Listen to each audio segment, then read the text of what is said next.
respected over the years.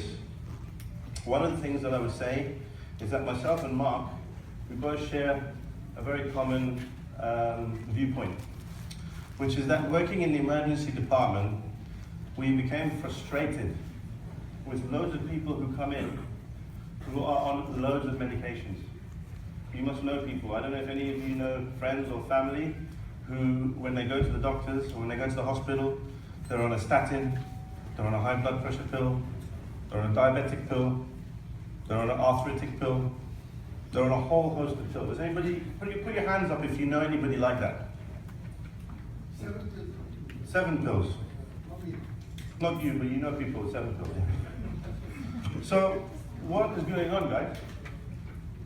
This is not what we signed up for. People have fought wars, and they didn't say back then on the trench or wherever they came that when I go to hospital, when I reach the age of 60, I'm going to be on 10 different pills. This is not what they signed up for. This is not how nature works. So, I think what we can safely say is that we're losing the battle against chronic medicine. I think there's a place for medicine in the acute sense. People come in with a cut finger, you stitch them up. People come in with pain, we give them a painkiller, but that's not correct. Painkillers. Anybody own a vehicle? Loads of you. When the indicator comes up on the indicator panel, it says oil filter. When you take it to the garage, does the guy take a hammer and smash the indicator and say problem solved? Doesn't, does he? He gets to the root of the problem. So when people come in with pain, what we should be looking at is the underlying cause. This is something that we don't do in medicine anymore. We give a painkiller and we send the patient home. So there's clearly something going wrong. So this comes on to why Kangen Water came into this. You see, Kangen Water comes from studies which were done on the most abundant substance in this world, which is water. And what we learned from that is that there are a lot of natural substances in this world which can help us. So for instance, I go back to Islam again. In Islam we have a saying that says, فَبِأَيِّ اللَّهِ رَبِّكُمَا تَكَذِّبَانِ. Do you know what that means? It means, which of the favors of your Lord do you deny? Which of the favors of your Lord do you deny? And it's a very powerful statement, because what it's telling you is that God has created plants, He's created water, He's created all the things that you would need to help you in your health. But what do? You deny, deny, deny, deny. We don't want fresh foods and vegetables. We want McDonald's. We want burger. We want chips. We want KFC. This is the reality of the world we live in. And this is the problem. So we have come a long way from where we should be going. The compass heading of medicine has changed direction. In the old days, who was the father of medicine? Anybody? Who was the father of medicine? Hippocrates. What did Hippocrates used to say? Let thy medicine be thy food, let thy food be thy medicine. We have come a long way from that. Now we rely on drugs to try and help us. But I'm not going to say that that's wrong. There is a place for that. And it does help. But I have a problem when you have to put people on medications for long term. Clearly there's something going wrong. That has to change. So for an acute situation, yes. Somebody comes in with very, very raging infection, you give them antibiotics for a while, come off it, and they go back to normal. But they have to change something. So, 2 years ago, I was on this stage, well not this stage particularly, but I was addressing you. And one of the things I said was, can anybody remember what I said? Anyone who remembers me from 2 years ago? Go on, what did I say? 1 year back we met in Malaysia. We met 1 year back, yeah, but 2 years ago I came here and I said I would like to apologize on behalf of the medical profession to the people who have suffered as a result of some of the things that we have done. Wow. Now, do you know what I did 2 years ago? 2 years ago, myself and Mark Tan, we decided that we were going to embark on a journey together. And that journey was to go and do a course in naturopathic medicine. Today, I can call myself a qualified nutritional therapist. I got that literally last month. I got the qualification. Yeah. So I'm a doctor as well as a naturopathic nutritionist. So now I have both sides of the coin at my armamentarium when I treat patients. So when I have patients who come in, I don't just sit there, take a tablet and go home. I say, come and sit down, let's talk. Let's get to the bottom of why you have this problem. Yes? Right. So what I'm going to do now is I'm going to try and take you through the journey through Kangen Water and try to explain to you some of the things, or try to alleviate some of the issues and some of the questions that usually get asked. We'll start with the number one. A lot of people say to me, why is it that Kangen Water, we haven't got any studies or things like that to support? It was a question that I think you asked me yesterday. Why can't we do some more studies to try to show that Kangen Water is so powerful and it has all these miraculous things? The problem is conflict of interest. You see, we live in a society now where the medical profession relies on evidence-based medicine. And evidence-based medicine is a very good paradigm. It's very, very important. You need evidence to support why you're going in a particular direction. The problem comes with who's funding that report? Who is actually going to be funding that study? Right. So when you have people who are funding it, there's a conflict of interest. Well, there's a possible conflict of interest. We don't want to mention any names, but it's something that you should be aware of. Yeah. The second thing is, whatever it is that you decide to study should be measurable. Yes? So measurable means, for example, if you have a drug which has been manufactured, there is a formula for that drug. So they take that drug, and now they put it through a test. And they test it on all the people in the room, and they divide the room up and say we have a control, and we have the people who we've tried it on, and we see the differences. The problem when it comes to doing things or using things which are natural is that we don't actually know what's in it. For example, an apple. What does an apple contain? Apple contains, would you believe apple contains salicylates? If you take 3 apples a day, it's the equivalent of taking 1 aspirin. But what else has the apple got in it? Correct. Vitamin C, vitamins, sodium. It's got loads and loads of different elements, but we can't actually put a chemical symbol or a diagram to it. Who is the greatest biochemist? Allah, exactly. God. So He has created this apple, which has in it substances which you know and substances which you haven't even heard of yet. So when you take something like water, which comes from your tap, and you put it through the Kangen machine, what are you getting out of it? What? Okay. So what is water? Is it just H2O? What else is it? Magnesium, calcium, zinc, phosphorus, sulfur, you name it. Every element is in it. And then we talk about hard water. Now hard water's got even more minerals in it. You see where the confusion comes? We cannot measure it. So when you try to put that forward as a point of study, can you see the multifactorial issues you're going to have? You can't control that. Now, there's another conflict of interest. And it goes something like this. It's based on a concept which says that the only cure for a disease is a what?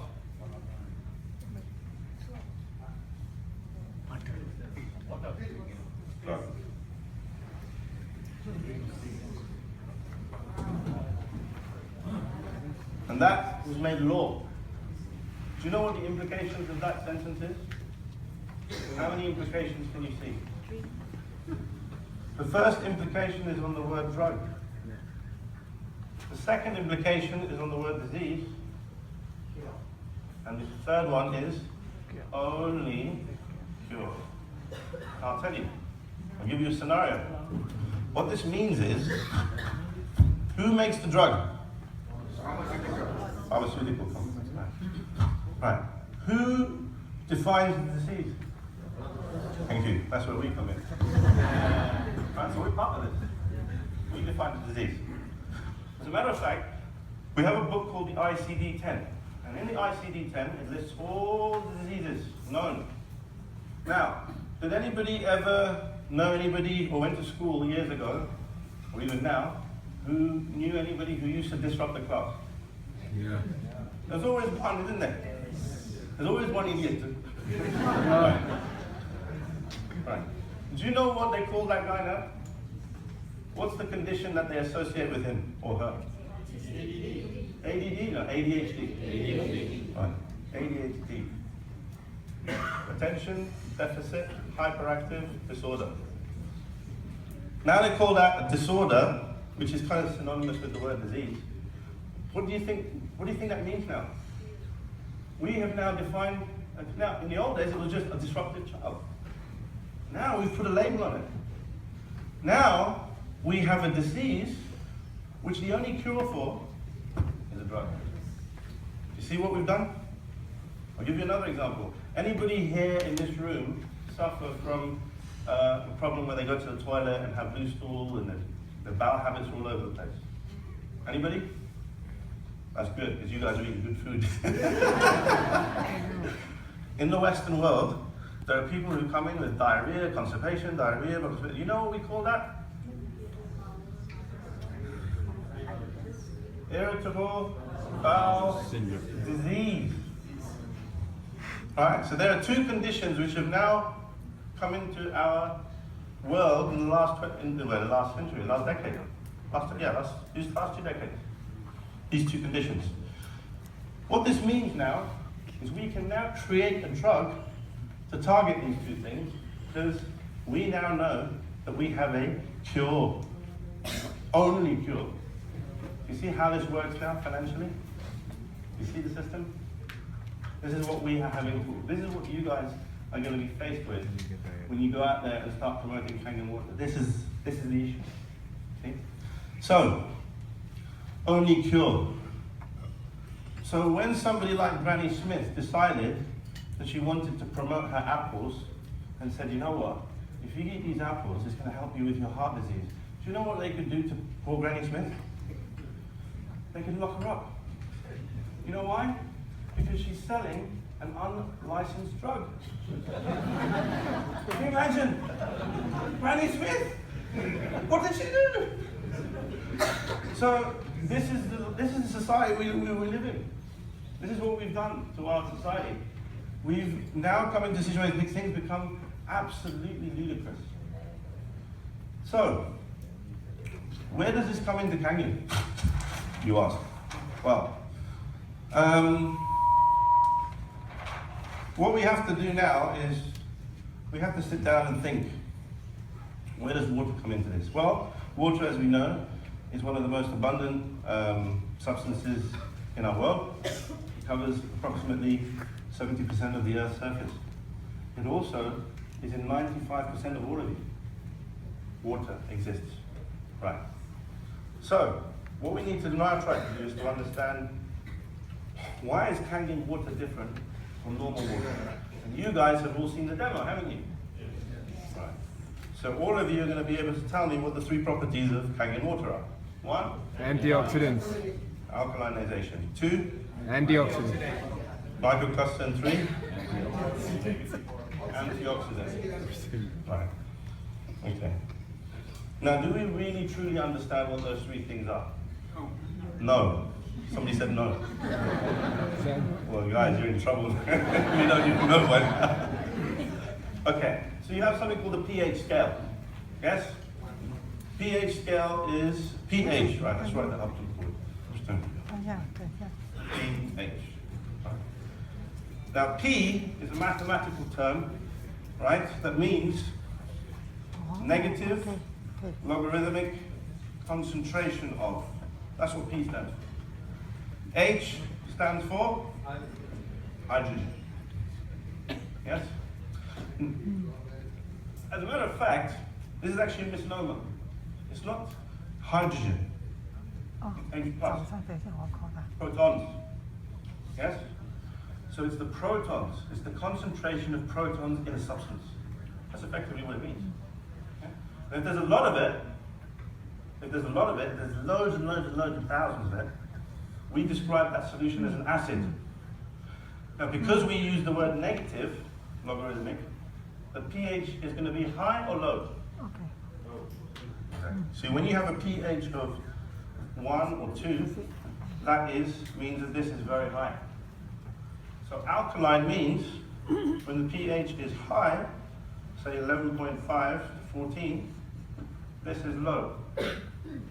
So do you all understand now why the pH, what it means, the pH? You got an idea now? So this is what you're measuring in the water. So you have alkaline water and you have acidic water. Right. Now, the next thing we should try to work out is antioxidation. But before we do that, let me just qualify a few things. When you drink this water, where does it go? It goes into the stomach. Where else does it go? It goes into the cells and everything else. Because we're jumping ahead, because we know about microcluster, yeah? So microcluster is where it actually goes. You did the test with the tea bag, it goes in and it dissolves into all the whole body. As a matter of fact, as soon as those water touch your lips, they get absorbed into the cells. That's why it takes 30 to 60 seconds to reach the head, brain. Yeah? So it's like a sponge. If you imagine a sponge, you add the water here, it goes through the whole system. That water is so powerful, it can penetrate every cell. Because as we know about Dr. Agre, Peter Agre, yes? And the channels, the aquaporin channels, you know all about that. Okay, good. So the water gets through the system very easily. So with that in mind, when you drink this water, it goes straight to the body, it goes through all the cells. What we need to try to understand first of all is the composition of the body. And that comes on to this. How many liters of water in a 70 kilogram male? In liters? 3.5. How many liters? 3.5. So we've got 3.5. Anybody got a higher than that? So you think that we have 3.5 liters of water in a 70 kilogram male, is that right? Any advances on that? 50? How much? 45. Right. It's 45 liters of water in a 70 kilogram male. 45 liters. Right. I think whoever said 3.5 is getting confused with blood. Yes? How many liters of, how many liters of blood is there in the body? What, more than 45 liters? Or less? Egg pints or 5 liters. Okay? So 5 liters of water is in blood. Right? What's my next question going to be? How much water there is in the blood? No, my next question is going to be is where the hell's the other 40 liters? Isn't it? You got 5 in the blood, where's the rest? Right. You have what's known as, you have what's known as how many cells are there in the body? Around 70 trillion. Right. There's between 37 and 70 trillion cells in the body. Okay? And each one of those cells is what a cell is, a compartment. And each of those compartments contains fluid.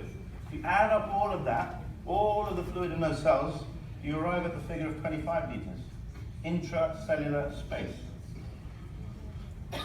Where's the rest? So you've got 15, which is in the extracellular space. That, ladies and gentlemen, is how the water is distributed in the body.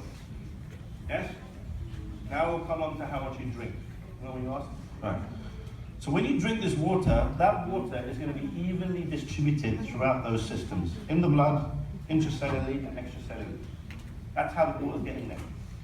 Okay? And we know that it has the microcluster capability. That's why it's getting... So where does the majority of that water go? Intracellular space, exactly. The majority of it is going to go in intracellular space. What does that mean for the cell?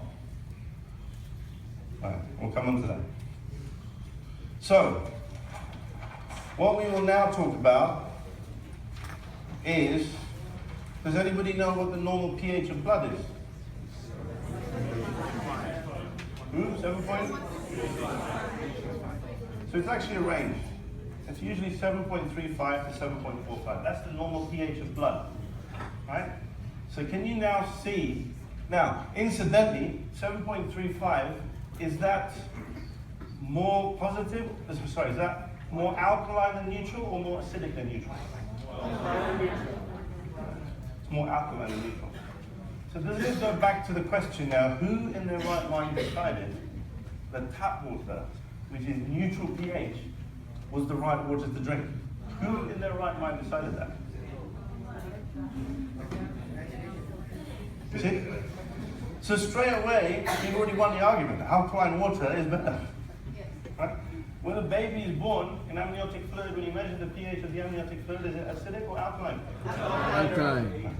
So 7.35 to 7.45 is the normal pH of blood. Now, does anybody know what happens if you go to the extremes? Supposing it's your pH when you measure it is 6.9. What happens? Acidosis. And for all of those people that don't know what acidosis is, it actually puts the body in a shock. It actually causes the body to start doing some weird stuff. Yeah? The same thing happens at the other extreme. So when you have people coming up to you saying, oh, if I drink alkaline water, it's going to make my blood go strong, I'm going to go into acidosis, it's not going to be the case. Because where is the majority of the water going? Into sediment, right? And everybody knows that all the cells in our body, they all have specified jobs to do. Body's a wonderful thing. For example, in the stomach, in the lining of the stomach, what is the normal pH of the stomach? That means the lowest 2, 3.5. So it's very, very highly acidic. So when you have those kinds of, and in the saliva of the tongue, does anybody know the pH of the saliva of the tongue is? Alkaline. So straight away, we've identified 2 different areas of the body where the pH is highly different. So it's not a constant. It doesn't need to be a constant. But the blood has to be constant. Why does it have to be constant? Because the blood is traveling around the body. See? So that doesn't get affected. And as we've already established, only 5 liters. The water doesn't go all the way into the blood. It goes into all this. So can you see now that when you drink pH 9.5 or 11.5, it's not going to alkalinize the blood to the point that it goes. So I hope this will clear up the confusion when you see a dietitian or a doctor alike and they talk about alkalizing the body. Yeah? Does alkalizing the body mean alkalizing the blood? No. It means alkalizing the cells, of which we have millions of, or trillions of. Yeah? So I hope that clears that up. So this is the pH system. This is how it's distributed. And so that's why Kangen water has the benefits that it does, because this now comes back to a guy called Otto Heinrich Warburg. Yes? And what did Otto Heinrich Warburg say about cells? Cancerous cells. They are acidic, but right, exactly. So what you have to do is you have to try and create an alkaline environment. This is why he insists on trying to alkalinize the body. Because if you alkalinize the body, then you can reduce the risks of cancer. And remember I said reduce the risk. Yes? Now, that brings me on to a testimonial. Sorry guys. Right, that brings me on to a testimonial. Myself and Mark Tan, we had a dilemma. We had a situation where a lady who Mark had seen, she was a 55-year-old lady who was diagnosed with stage 3 lymphoma. And for all of you in India don't know what that is, it's basically cancer which has got to a stage where there isn't pretty much any comeback. She's only been given 3 weeks to live. Yeah. So she came to us in December of 2014. And what she said was that she had had 3 cycles of chemotherapy, all had failed. No, actually, wrong. The 3rd chemotherapy was fine. She actually improved. But then after 2 months, the doctors turned around and said to her, I'm very sorry to tell you this, but the cancer cells have come back. And we can only offer you chemotherapy. And the problem is if we offer you the chemotherapy, there's only a 25% chance of survival. She decided she had enough. Because if anybody's ever known about chemotherapy, it's a very rigorous process, and people can get very, very ill and very, very sick. And she said, that's it. We put my affairs in order, call it a day. Very, very heartfelt text message which he sent. So myself and Mark, knowing what we knew, and knowing that we just started our journey in naturopathic medicine, we decided to approach her and we said, listen, we're going to try and offer you something, a solution, literally. And she said, well, what could you possibly offer? You can see, to hear the frustration in the voice. You know, the husband was actually a chemist. So he was very skeptical when we started talking about it. So anyway, we said to her, listen, we went in Trump style, what have you got to lose? What have you got to lose? I know it sounds really bad, when we hear that, it just goes out. So anyway, let's look at Trump. Anyway, let's go there. So anyway, so what happened was she decided, she says, okay, I'll try anything. Just to make it fun.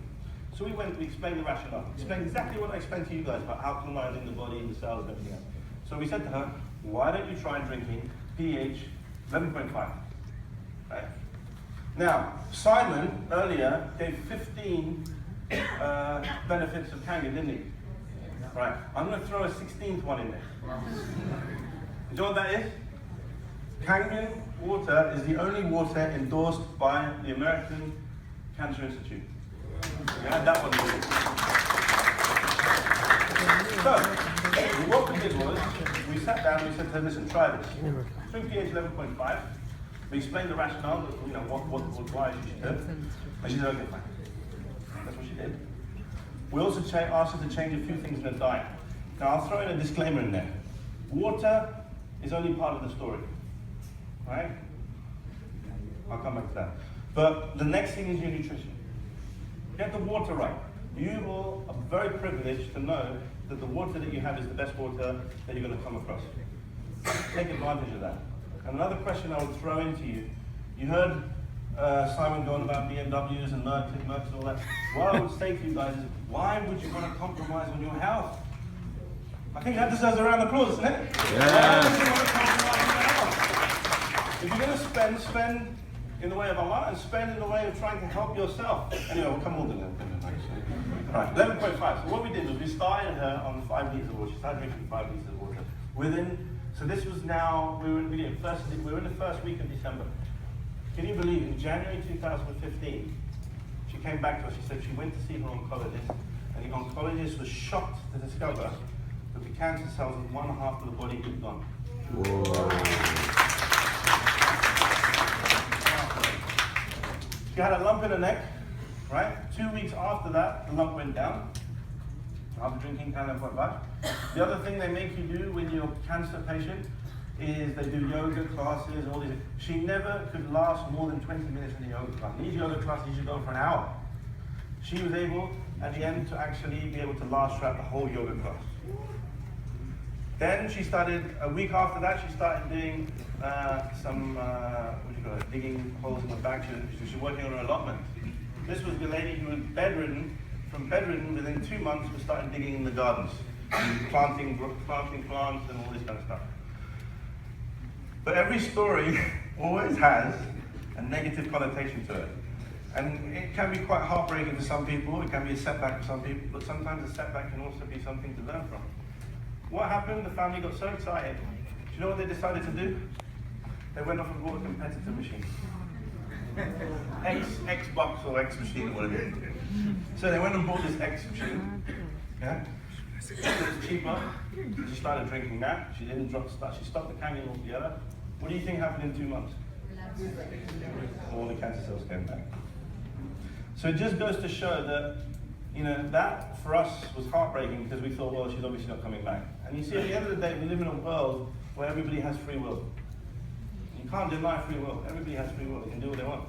But again, it's about learning from other people's mistakes. Is that right? You know what Fanny said earlier? Just learn from other people's mistakes. So this is what happened. So then, 2 months later, she decided she'd had enough. She came, she got rid of that machine, she bought the Kangen machine, she installed it, and guess what happened? She went into complete remission. Wow. How's that for yeah? So it just goes to show that, you know, out of every cloud has a silver lining, and she, you know, there's a good tale to tell from that. But this is the thing. This is not to say then, this is not to endorse Kangen or say that Kangen is the cure for all cancer. We can't say that. Because every cancer is different. Yeah? It's part of the equation. I always say, start off with one thing, the next element in the cosmos. Well, how many elements are there? How many elements are there? 5. It always used to be 5, yeah? Air, water, fire, earth, and ether. Water is the first one, the next one is earth. Now you've got to start looking for the right nutrients. Because when you get the right nutrients, you can build yourself up. That's it. So,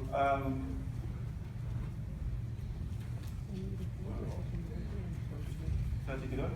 Okay. So, we've talked about the pH, and we've seen how it can be beneficial in cancer cells. Because we know about Otto Heinrich Warburg's work, we know about what Kangen can do, we know that Kangen water has the capability of producing pH 11.5. Do we know why pH 11.5 is different from pH 9.5? I think Simon explained that to you guys. It's the sodium. It's the sodium hypochlorite solution that pushes the pH even higher. Yes? So now you get sodium hydroxide.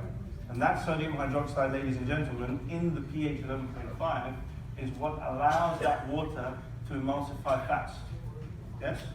So the emulsification of fats is because of that property. The other thing we know about pH 11.5, it draws pesticides out of the vegetables and fruits. And we've demonstrated that. And from what I've heard, there's a study that shows that that has actually been shown. Yes? Does anybody in this room know, and I haven't heard it all day today, or maybe I missed it, what does Kangen mean? Return to origin. Back to origin. Can you see now how powerful Kangen water is? What does it do to what fruits? It takes the fruits back to origin. How does it do that? Because when Allah created the fruits and vegetables, they were intended to be eaten as they are. Now, yes, we do cook some, and we've learned through years of following our ancestors what we should do.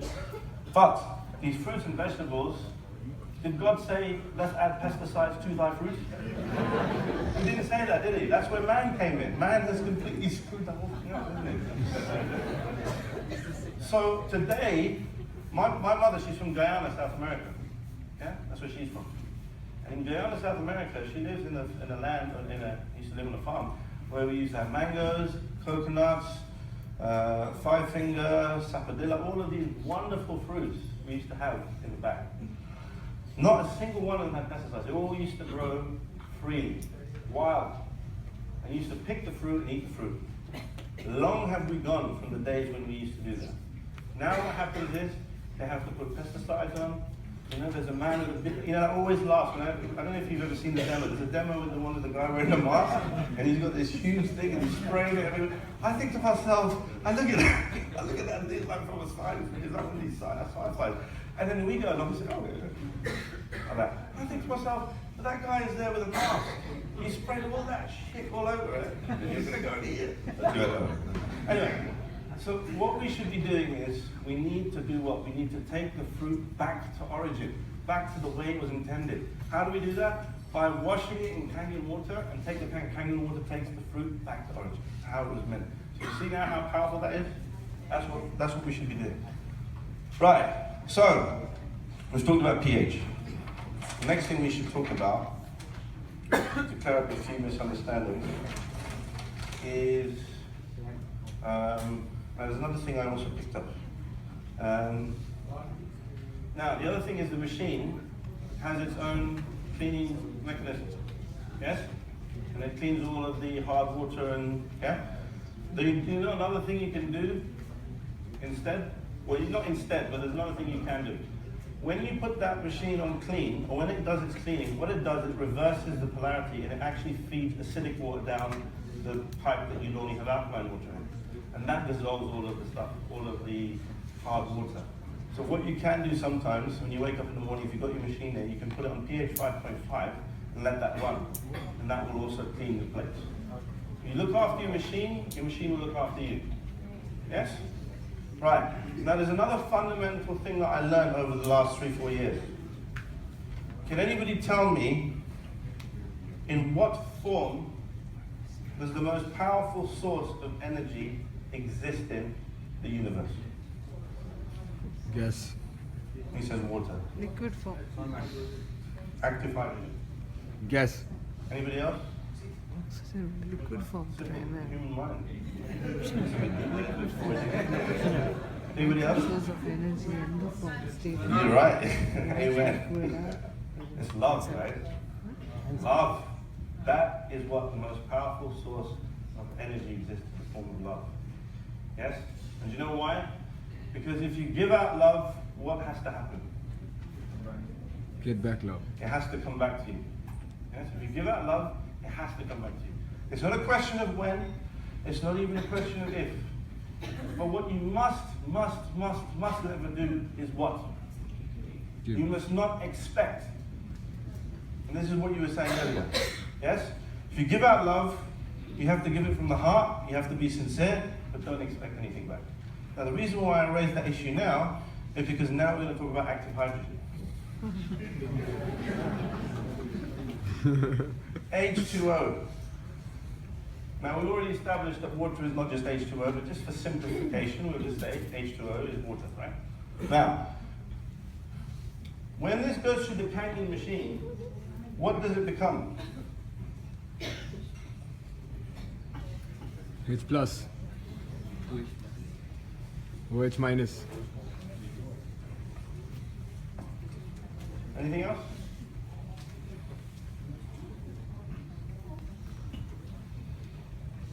Come on, guys. What's the secret ingredient in Kangen water? Sodium. H2O. Come on, yeah. Water. Water. H2O. What's the secret ingredient? Active hydrogen. H2. Right. H2O. This is the secret weapon in Kangen water. H2. Right? Now, what we have up here is a periodic table. Oh, where did that come from? Right. So, we've got the periodic table up here. Now, H2. H plus OH minus. Now, how do we get this? Anybody have any ideas how we get this? No. How does this become this? H plus. Right. What we have to first of all do is we have to understand what each of these things are. What is H plus? What is this? It's also called a proton. Now, H is the first element in the periodic table. How many neutrons does a hydrogen have?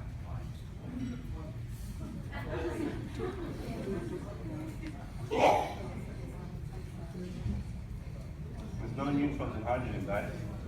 Because what's the atomic number? 1. 1. So 1 of what? Electron. So hydrogen has 1 electron and 1 proton. That's it. There's no neutrons. H has 1 electron and 1 proton. It has a charge of 0. Yes? 1 electron to balance 1 proton. Yeah, that's why it has a charge of 0. When it gets a positive charge, the electron disappears and we're left with just a proton. It's very important you understand this. Because if you understand this, then you'll understand the whole thing, how it works. Yeah? This is what H is. Right. Now, to get from this to this, what has to happen? You have to gain an electron. Right. What is that called? Is that oxidation or reduction? Reduction. Right. So you guys know about oil rig. Oxidation is loss. Reduction is gain. Oil rig. O-I-L. Oil rig. Oxidation is loss. So this has to gain an electron to become this. So that is a reduction. Yes? That's a reduction step. For this to go back to that, that's an oxidation step. Right. Now, what are we talking about? We're talking about antioxidants. Does anybody know what a free radical is? What is a free radical?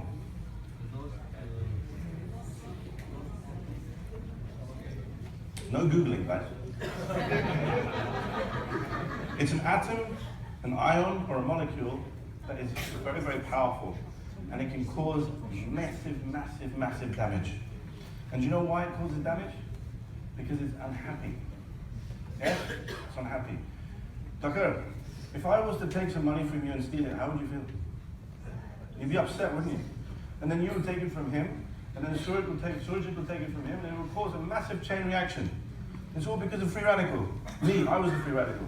I upset you, you upset him, it went around. That's how free radicals work. Now, does anybody know who the usual suspects are? You've got the whole list there, guys. Come on, choose which one.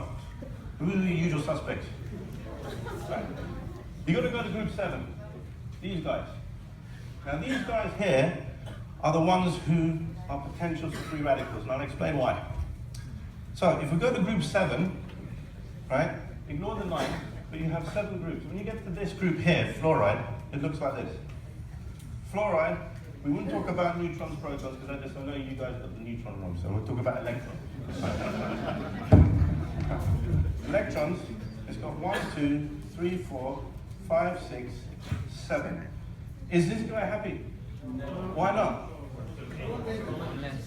It's unhappy because its electron is unpaired. This stuff is lethal. Now, I'm going to say this again for the benefit of the people who are not here, because I was criticized for this last year. Because whoever that was here last year, somebody criticized me and said I should have said it and say it again. Fluoride is the most electronegative element in the periodic table. Give a round of applause for that. Come on. Come on. It's the most electronegative because this one here, I'll tell you why it's electronegative. Because it has all these neutrons and protons in here that pulls the cloud very, very tight. Yes? But this thing here is dying to pair up with something. So what this will do is it will ricochet off the inside walls of your vessels and cause damage. I heard the last speaker said something about the water helps with the DNA. It helps to help repair the DNA. And do the same thing again, and this time you have 1 electron here. So chloride is also a potential free radical. So these are your usual suspects.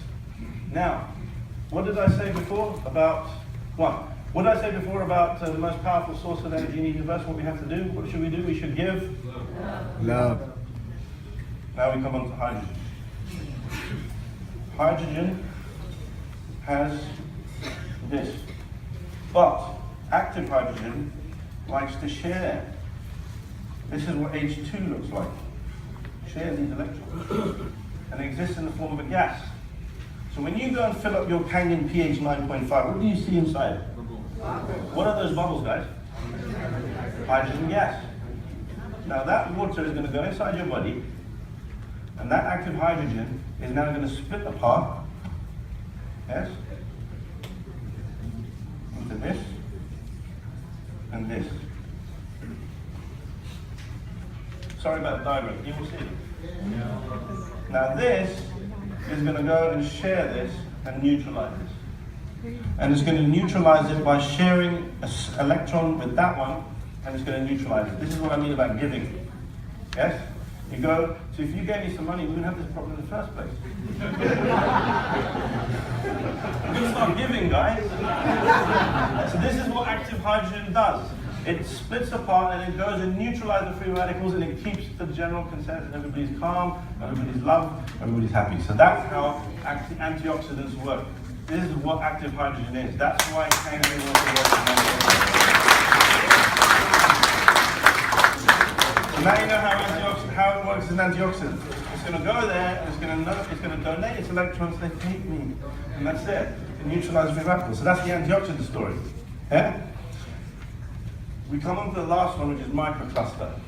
Now microcluster is a little bit difficult, because you're going to come across some guy who's a scientist, and he's going to listen to you do your teabag test, and you're going to tell him that water can exist in small molecules, and he's going to tell you it's not recognized in the scientific world. It's not. And I think the reason for that is because they do not actually appreciate that active hydrogen, H2 on its own, will penetrate the cells. That's what we're coming to the conclusion of. So when you do your teabag test, it does actually penetrate the cells. It does have that capability. And I'll tell you why, because I just heard of an experiment only today, where if you take a bag of just tap water and measure the ORP inside, the ORP will be positive. Take that bag and place it into another bottle with pH 9.5 in, and then measure the ORP in the center, the ORP will be negative. because the active hydrogen goes across into that and produces the negative ORP. Now, do we understand what ORP is?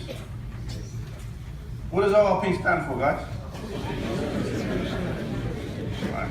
There's another thing we've got to clear up.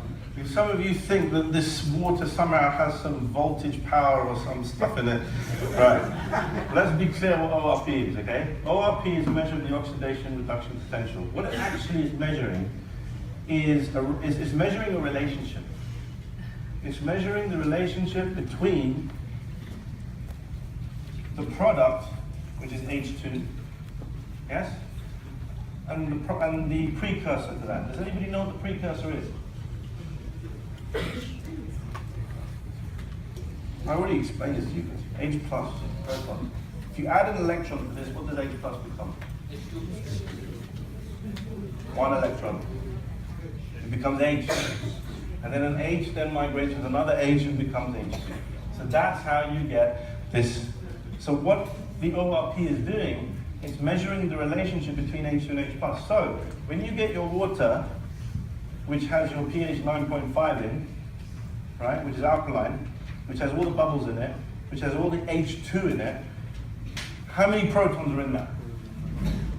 Is there a lot of protons, or is there least protons? Least. Not a lot. Why? Think about it. What did we say earlier about pH? pH is when if the pH is low, it's acidic, and that means you have an abundance of protons. When you have alkaline water, it's alkaline. There's not enough protons in it, it's very least.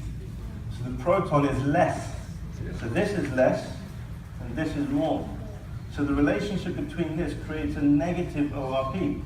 That's why when you measure the ORP in the pH 9.5, this relationship creates a negative ORP. So what it actually means is that the substances in here have the ability to act as antioxidants. Yeah? It means that they can actually have reducing power. So this is why the ORP is important for that. So this, I hope this explains why. So ORP is a relationship between the precursor and the products. And the relationship is you have low protons, a lot of active hydrogen, and that relationship creates a negative result. And that negative result now tells everybody that this water or this substance has antioxidant properties. I hope that answers the question about the ORP. Right. ORP, what else have we got? Right. So we've done ORP, microcrustal we've done. I think we're nearly there, aren't we? What else have we missed out?